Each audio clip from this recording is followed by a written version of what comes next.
Mesdames et messieurs, bonjour, bonsoir. Je suis PF pour LTLT, Lakers tout le temps, la chaîne francophone des Lakers. Dans l'émission d'aujourd'hui, nous revenons sur la victoire des Los Angeles Lakers hier soir face aux Detroit Pistons, 128-121. Nous allons voir que, encore une fois, Anthony Davis a été assez monstrueux. Lakers tout le temps, c'est tout de suite.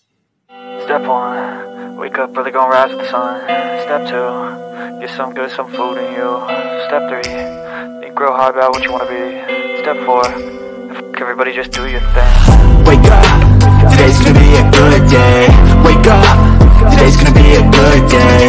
Wake up, today's gonna be...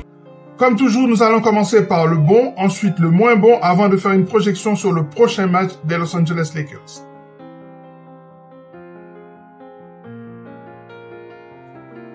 Dans le bon, parlons un peu d'Anthony Davis. Nous sommes en train de voir la résurgence d'un joueur qu'on pensait complètement fini, tant il avait des problèmes de blessure. Ça fait 2 matchs de suite qu'il aligne des lignes de stats absolument extraordinaires. 38 points, 18 rebonds lors du dernier match face aux Nets. 38 points et 16 rebonds hier soir. À ça, vous ajoutez 4 contres et une interception. Et alors, il était à plus 4. Les Lakers étaient à plus 4 quand lui était sur le terrain. Absolument extraordinaire.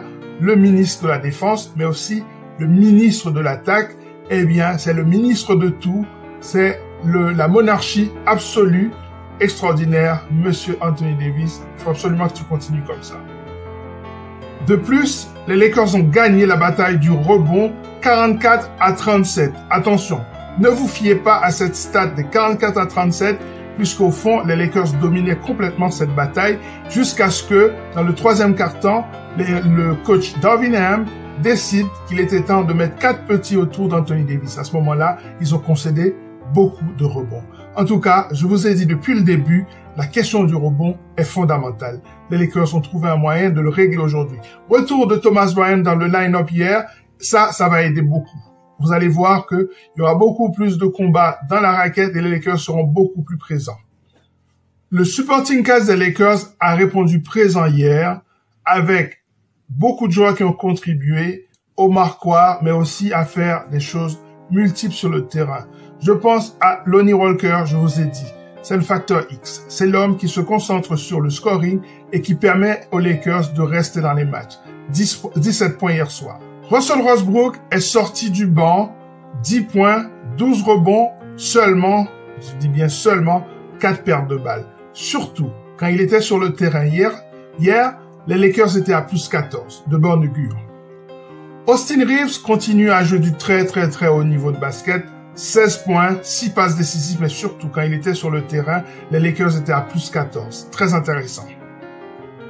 Et que dire de Wayne Gabriel qui continue à jouer du très haut niveau de basket, 17 points hier et 7 rebonds, excellent, je m'attendais vraiment pas à une telle contribution de ce joueur en début de saison. C'est intéressant puisque on a vu que Juan Toscano Anderson a complètement disparu de la rotation des Lakers. Il fallait que d'autres facteurs X rentrent dans l'équation et arrivent à contribuer pour que les Lakers continuent à gagner des matchs.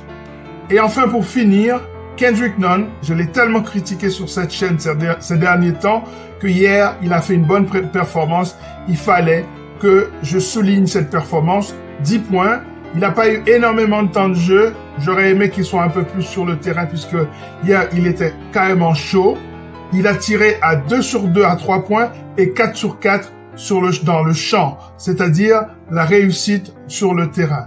Excellent pour un joueur qui a un manque de confiance. Je pense que cela va l'aider à progresser au sein de cette équipe des Lakers.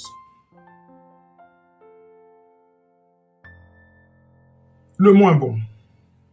Hier soir, LeBron James n'a pas joué, toujours avec ce problème d'adducteur, et Cade Cunningham, la nouvelle superstar des Pistons, n'a pas non plus joué.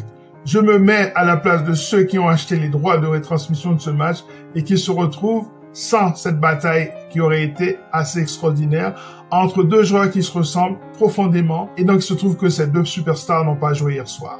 La star hier soir, à part Anthony Davis, c'était le corps arbitral.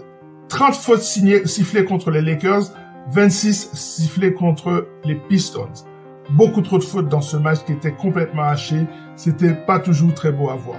Et aussi dans le moins bon, je voudrais souligner la performance plutôt piteuse des Los Angeles Lakers qui ont encaissé 121 points hier soir. On a vu une équipe de Détroit jeune, dynamique, qui a posé pas mal de problèmes à la défense des Lakers. Et Bogdanovic, qui a été pendant tout le match un poison pour les Los Angeles Lakers, qui lui ont opposé soit Troy Brown Jr., soit Pat Beverly, soit Lonnie Walker, et dans tous les cas, il arrivait à marquer contre eux, jusqu'à ce qu'il commence à faire ce qu'on appelle un soft double team sur lui, c'est-à-dire le presser et l'obliger à donner la balle à quelqu'un d'autre. Et à ce moment-là, donc, les Lakers ont pu contrôler plus ou moins le match.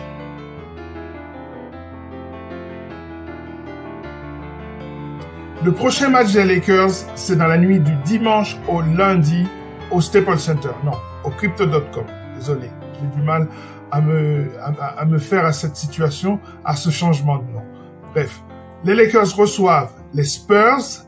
Les Lakers auront un jour de repos, puisque cette nuit, ils ne jouent pas, alors que les Spurs seront opposés aux Clippers.